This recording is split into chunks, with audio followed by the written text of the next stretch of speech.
साथियों नमस्कार, बहुत स्वागत आप सबका। यह द ऑफिसर्स एकेडमी की एक न्यू पहल है, एक नया प्रकल्प है 15 मिनट शो।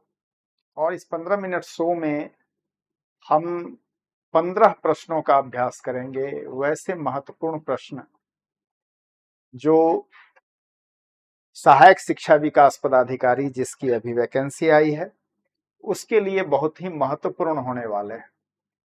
तो आगामी 15 मिनट प्राचीन भारतीय इतिहास के प्रश्नों के साथ मैं आपके बीच उपस्थित रहूंगा। यह प्रश्न आपके लिए, आपकी परीक्षा के लिए मील का पत्थर साबित होगा। निश्चित रूप से आपने पढ़े होंगे, लेकिन इन प्रश्नों के माध्यम से आप अपनी, एक तरफ तो आप अपनी तैयारी की जांच करते हैं और दूसरी तरफ जो कमी है उसको पूरा करते हैं।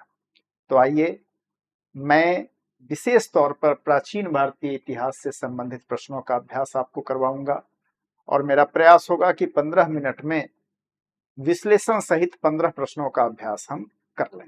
तो आइए लेते हैं आज का पहला प्रश्न। आज का पहला प्रश्न क्या है? पहला प्रश्न है ताम्राश्म काल। ताम्राश्म काल कहने का मतलब हो गया, इसे आप दूसरे शब्द में कह सकते हैं ताम्रपाषाण काल। ताम्रपाषाण काल। तो ताम्राश्म काल या ताम्रपाषाण काल में महाराष्ट्र के लोग मृतकों के शरीर को फर्श के नीचे किस तरह रखकर दफनाते थे। यानी जो डेड बॉडी होती थी उसका डायरेक्शन क्या होता था, किस डायरेक्शन में रख करके उसको दफनाया जाता था। उत्तर से दक्षिण की ओर, पूर्व से पश्चिम की ओर, दक्षिण से उत्तर की ओर या पश्चिम से पूर्व की ओर। इसका उत्तर क्या हो जाएगा? इसका उत्तर हो जाएगा विकल्प ए, उत्तर से दक्षिण की ओर। इसका मतलब यह होता है कि जो शरीर का सिर होगा वह उत्तर दिशा में होगा और उसका जो पैर होगा वह दक्षिण दिशा में होगा। आज भी आप गौर करिएगा, हमारे यहाँ खास करके उत्तर भारत में जब आदमी मर जाता है उसका जो अंतिम संस्कार किया जाता है, दाह संस्कार किया जाता है, उसमें भी जो डेड बॉडी है उसको रखने की बिल्कुल यही पद्धति होती है। तो ताम्रपाषाण काल में जो शवाधान के तौर तरीके विकसित हुए, जो कब्रें मिली हैं, उन कब्रों के आधार पर महाराष्ट्र के क्षेत्र से जो कब्रें मिली हैं उन कब्रों में डेड बॉडी के सर को उत्तर की ओर, पैर को दक्षिण की ओर रखा गया है। और इस आधार पर हम कह सकते हैं कि ताम्राश्म कालीन महाराष्ट्र के लोग मृतकों के शरीर के फर्श को उत्तर दक्षिण दिशा में लिटा करके उसका अंतिम संस्कार करते थे। तो इसका विकल्प ए सही उत्तर। दूसरा प्रश्न है कि प्राचीनतम कलाकृतियों का प्रमाण संबंधित है किस काल से? निम्न पुरापाषाण काल से, मध्य पुरापाषाण काल से, उच्च पुरापाषाण काल से या मध्य पाषाण काल से। मैं यहाँ पर आपको स्पष्ट तौर पर बता दूं कि यह जो कलाकारिता है, कला और कला का में सबसे प्राचीन कला जो है ज्ञात, वह कला क्या है? वह कला है चित्रकला। और चित्रकला का प्रमाण जिस कालखंड से मिला है, मनुष्य ने चित्रकला में मनुष्य की जो उपलब्धि थी, इसका प्रमाण हम भारत में भी कई स्थानों से देखते हैं।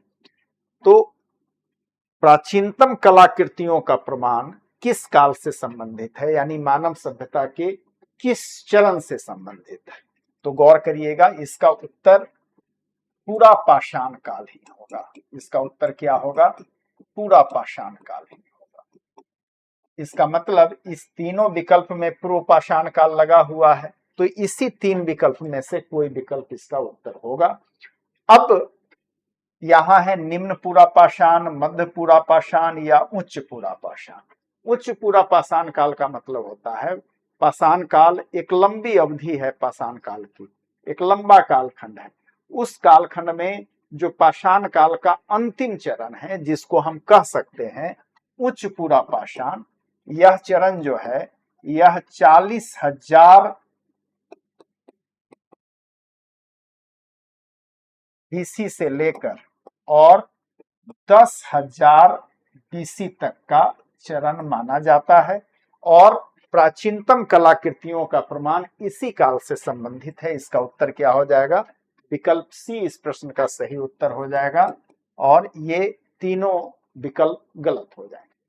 अगले प्रश्न की ओर आए, गौर करिएगा। ये सारे के सारे प्रश्न जो हैं ये सब बीपीएससी क्या कहते हैं एनसीईआरटी आधारित प्रश्न हैं, क्योंकि एईडीओ का जो एग्जामिनेशन है उस एग्जामिनेशन का पैटर्न आपको पता है, केवल एक परीक्षा है और उस एक परीक्षा में आप इस मुगालते में बिल्कुल न रहें कि उसके प्रश्न आसान होंगे, उसके प्रश्न कठिन स्तर के होंगे, कठिनतम स्तर के होंगे। और इसीलिए हम लोग भी बिल्कुल उसी पैटर्न पर आधारित कठिन से कठिन प्रश्नों का अभ्यास करा रहे हैं जो आपके लिए सहज हो जाए। तो आइए, यह सारा का सारा हमने एनसीईआरटी का आधार लिया है और उसी पर आधारित प्रश्नों का अभ्यास करा रहे हैं। आप भी अपने तैयारी को एनसीईआरटी के द्वारा ही, उसी के आधार पर अपने तैयारी को संयोजित करें, ये आपके लिए काफी अच्छा रहेगा। नेक्स्ट, भारतीय उपमहाद्वीप में कृषि के प्राचीनतम साक्ष्य प्राप्त हुए हैं कहां से? ब्रह्मगिरी से, बुर्जहोम से, कुलदेहवा से या मेहरगढ़ से? आपको पता है ब्रह्मगिरी यह दक्षिण भारत का क्षेत्र है, ब्रह्मगिरी। बुर्जहोम यह कहां है? कश्मीर का क्षेत्र है। कुलदेहवा यह कहां है? यह यूपी का क्षेत्र है। और मेहरगढ़ यह पश्चिमोत्तर भारत का क्षेत्र है। और वर्तमान में यह कहां है? वर्तमान में पाकिस्तान का क्षेत्र है। यहां प्रश्न किया गया है कि भारतीय उपमहाद्वीप, तो जब भारतीय उपमहाद्वीप कहते हैं तो उसका अर्थ आज का भारत, आज का पाकिस्तान, वो सारा क्षेत्र होता है भारतीय उपमहाद्वीप का। तो भारतीय उपमहाद्वीप में कृषि के प्राचीनतम साक्ष्य यह कहां से मिले हैं? मेहरगढ़ से। इसका उत्तर क्या हो जाएगा? मेहरगढ़। मेहरगढ़ कहाँ है? पश्चिमोत्तर भारत का यह हिस्सा है, पाकिस्तान में है वर्तमान में। और मेहरगढ़ में यह कितना पुराना साक्ष्य मिला है? तो 7,000 बीसी का साक्ष्य मिला है। किस अनाज का साक्ष्य मिला है? तो गेहूं और जौ जैसे अनाजों के उत्पादन का साक्ष्य मिला है। इसका उत्तर विकल्प डी होगा। चलिए अगला प्रश्न लेते हैं। अगला प्रश्न हमारा है कि किस स्थल पर काले तथा लाल मृदभांडों की स्तरीय स्थिति को ओसीपी तथा पीजीडब्ल्यू के मध्य सर्वप्रथम पहचाना जाता है? ओसीपी इसका मतलब क्या होता है? ओसीपी का मतलब होता है, इसका फुल फॉर्म होता है ओचर कलर्ड पेंट। पीडब्ल्यूजी का मतलब क्या होता है? इसका मतलब होता है पेंटेड ग्रे वेयर। ठीक है, तो इसकी पहचान सर्वप्रथम कहाँ किया गया? नूह में, गणेश्वर में, जोधपुर में या अतरंजी खेरा में? इसका उत्तर क्या हो जाएगा? इसका उत्तर हो जाएगा अतरंजी खेरा। अतरंजी खेरा कहाँ है? अतरंजी खेरा यूपी में है। अतरंजी खेरा क्यों महत्वपूर्ण है? तो अतरंजी खेरा महत्वपूर्ण है कि यहाँ 1000 बीसी में लोहे के साक्ष्य मिले हैं। इसी जगह से भारत में सर्वप्रथम लोहे का साक्ष्य कहां से मिला है? अतरंजी खेरा से मिला है। कितना पुराना मिला है? तो 1000 बीसी का यह साक्ष्य है। अगला प्रश्न, सूची 1 को सूची 2 से सुमेलित कीजिए तथा दिए गए कूट का प्रयोग करते हुए सही उत्तर चुनिए। सूची 1, सूची 2। एक तरफ है हड़प्पा, हस्तिनापुर, नागार्जुन कोंडा और पैठन। दूसरे तरफ नदियों का नाम है, यह नदी है, यह स्थान है। कौन सा स्थान किस नदी के तट पर स्थित है, यह पूछा गया है। आपको इसका उत्तर बताना है। तो चलिए इसका उत्तर दीजिए। हड़प्पा किस नदी के तट पर है, रावी नदी के तट पर। हस्तिनापुर किस नदी के तट पर, गंगा के तट पर। नागार्जुन कोंडा किस नदी के तट पर, कृष्णा के तट पर। और पैठन किस नदी के तट पर, गोदावरी के तट पर। अब मिला दीजिए, ए का 2, बी का 3, सी का 4 और डी का 1। विकल्प बी इस प्रश्न का सही उत्तर होगा। चलिए नेक्स्ट, अगले प्रश्न पर आने से पहले आपके लिए सूचना, ये नए टोले केंद्र पर हमारा जो नया टोला केंद्र है, उस केंद्र पर एईडीओ, बीपीएससी एईडीओ का ऑफलाइन बैच आ रहा है। यह बैच स्टार्ट हो रहा है 8 सितंबर 2025 से नियर पीएन एंग्लो स्कूल, पारस कंपाउंड, पटना। विशेष जानकारी के लिए दिए गए नंबरों पर आप जानकारी प्राप्त कर सकते हैं। चलिए अगला प्रश्न, निम्न में से कौन सा लक्षण सिंधु सभ्यता के लोगों का सही चित्रण करता है? उनके विशाल महल और मंदिर होते थे, ये गलत है। सिंधु सभ्यता के बारे में विशाल महल तो होते थे जिसका अवशेष है, मंदिर नहीं होते थे। वे देवियों और देवताओं दोनों की पूजा करते थे, ये सही बात है। मातृ देवी की मूर्तियां मिली हैं, मृण मूर्तियां, उससे पता चलता है कि वे देवियों की भी पूजा करते थे, देवताओं की भी पूजा करते थे। वे युद्ध में घोड़ों द्वारा खींचे गए रथों का प्रयोग करते थे। घोड़े का साक्ष्य यहां से नहीं मिला है, इसलिए यह कहना गलत है। यानी तीसरा और पहला यह कथन गलत है। तो सही कथन क्या हो जाएगा? केवल दूसरा कथन जो है वह सही कथन हो जाएगा, बाकी विकल्प गलत है। ठीक है, नेक्स्ट अगला प्रश्न है, सिंधु घाटी की सभ्यता की अधिकतर मोहरें किस पदार्थ से निर्मित की गई थी? मोहरें किस पदार्थ से बनी थी? सेलखरी से, अकीक से, पकी ईंटी से या तांबे से? इसका उत्तर क्या हो जाएगा? इसका उत्तर हो जाएगा सेलखरी, जिसको अंग्रेजी में क्या बोलते हैं? स्टेलाइट। तो विकल्प ए इस प्रश्न का सही उत्तर हो जाएगा। नेक्स्ट अगला प्रश्न है, हड़प्पा संस्कृति के निम्न में से कौन से स्थल कच्छ प्रदेश में स्थित है? देसलपुर, धौलावीरा, लोथल, रोजदी।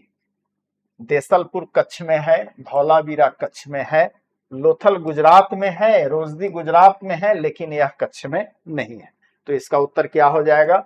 विकल्प 1 और 2, यही इसका विकल्प ए सही होगा। 1 और 2, देसलपुर और धौलावीरा यह कच्छ में स्थित है। यह चारों स्थान जो है गुजरात में स्थित है, लेकिन गुजरात का जो कच्छ इलाका है उसमें देसलपुर और धौलावीरा ये 2 पुरातात्विक स्थल स्थित हैं जो हड़प्पा सभ्यता से संबद्ध है।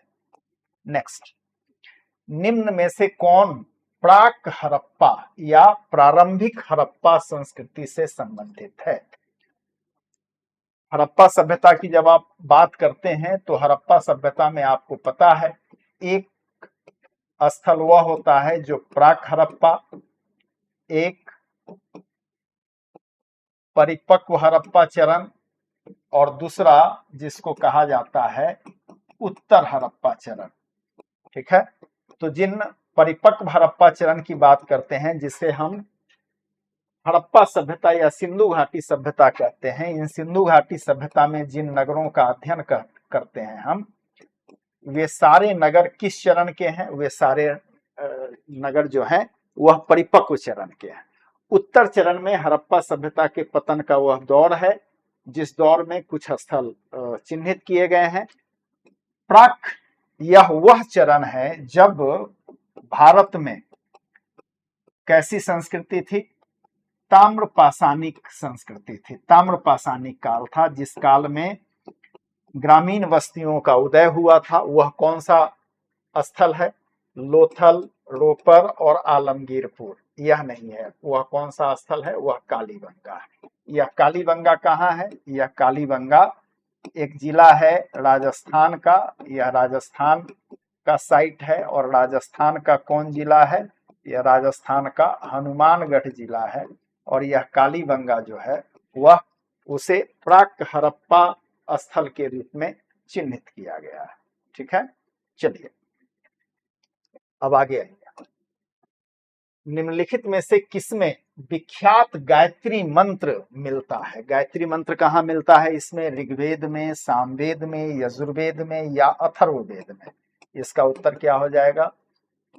ऋग्वेद में ही गायत्री मंत्र का उल्लेख है।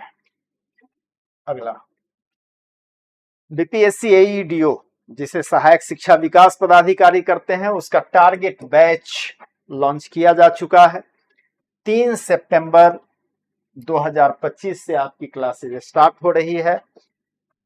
हम जो पैकेज आपको दे रहे हैं इसमें आपको मिलेगा live classes, recorded class, unlimited chapter wise PDF notes, chapter wise MCQ test, board PDF, और सबसे बड़ी बात कि यहाँ हर एक सब्जेक्ट विषय विशेषज्ञों द्वारा बिल्कुल 0 लेवल से पढ़ाया जाएगा। और इसके साथ 15 टेस्ट सीरीज आपको इसमें एड ऑन है। केवल और केवल 999 रुपए में ये संपूर्ण पैकेज विशेष तौर पर आपके लिए तैयार किया गया है, तो आप इसका जरूर लाभ उठाएं। नेक्स्ट, आयुर्वेद जिसे जीवन का विज्ञान कहा गया है, अर्थात जीवन का विज्ञान, इसका उल्लेख सबसे पहले कहाँ मिलता है? आरण्यक में, सामवेद में, यजुर्वेद में या अथर्ववेद में? तो आयुर्वेद का सबसे पहला उल्लेख कहाँ मिलता है? गौर करिएगा, इसका सबसे पहला उल्लेख मिलता है अथर्ववेद में। अब गौर करिएगा, यह जो जितनी आरण्यक है, आरण्यक में क्या है? आरण्यक में रहस्यवादी चिंतन है। रहस्यवादी चिंतनों को इसमें शामिल किया गया है। सामवेद में क्या है? गायन है। यजुर्वेद में क्या है? अनुष्ठान है। ठीक है, उसी प्रकार अथर्ववेद में क्या है? तो अथर्ववेद में विज्ञान और तकनीक से संबंधित चिंतन है, विचार है।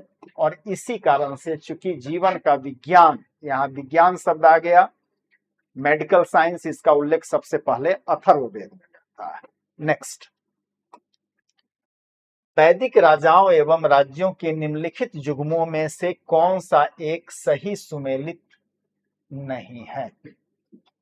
अजातशत्रु, यह काशी का था। ठीक है, इसको पुराणों में काशी का शासक माना जाता है, जबकि अजातशत्रु कहाँ का था? मगध का था, लेकिन पुराणों में इसे काशी का शासक कहा गया, तो ये सही है, यह सही है। अश्वपति, यह कहाँ का था? केकया का था, जहां से केकई थी, रामायण की अयोध्या की जो रानी केकई है, यानी भरत जी का नलियाल था यह केके, वहां का अश्वपति, विदेह का जनक, यह तीनों सही है। जन्मेजय, यह जन्मेजय जो था यह मद्र का नहीं था, जन्मेजय कहाँ का था? यह हस्तिनापुर का था, जन्मेजय हस्तिनापुर का था, तो यह गलत हो गया, विकल्प डी जो है यह गलत। नेक्स्ट, निम्न में से किस नदी को ऋग्वेद में माते तमा, देवी तमा या नदी तमा संबोधित किया गया है? माते तमा, देवी तमा या नदी तमा, इस नाम से किस नदी को संबोधित किया गया है? सिंधु को, सरस्वती को, वितस्ता को या जमुना को? इसका उत्तर क्या हो जाएगा? इसका उत्तर हो जाएगा सरस्वती। सरस्वती वैदिक काल की सबसे पवित्र नदी मानी जाती है। ठीक है, और इसीलिए इसे माते तमा, देवी तमा या नदी तमा के नाम से संबोधित किया गया है। नेक्स्ट, निम्न में से कौन वेदांग ज्योतिष के लेखक के रूप में ख्यात हैं? आर्यभट्ट नहीं, ब्रह्मगुप्त नहीं, लाटदेव नहीं, इसका उत्तर क्या हो जाएगा? इसका उत्तर हो जाएगा लगत। नेक्स्ट, निम्न में से किस एक उपनिषद में पहली बार निराशावाद के तत्व दिखाई देते हैं? वह मैत्रायनी है, कौशिकी है, बृहदारण्यक है या केन है? इसका उत्तर हो जाएगा मैत्रायनी उपनिषद। इसमें निराशावाद के तत्व क्यों दिखाई देना? क्योंकि यही मैत्रायणी जो है जिसमें पहली बार त्रिदेव का उल्लेख है। पहली बार इसी उपनिषद में 4 आश्रमों का उल्लेख है। त्रिदेव कहने का मतलब क्या हो गया? ब्रह्मा विष्णु महेश। 4 आश्रम कहने का मतलब क्या हो गया? 4 आश्रम कहने का मतलब हो गया ब्रह्मचर्य, गृहस्थ, संन्यास और वानप्रस्थ। यह 4 आश्रम का उल्लेख इसी उपनिषद में है। ठीक है, तो इस प्रकार हमने 15 प्रश्नों का अभ्यास किया।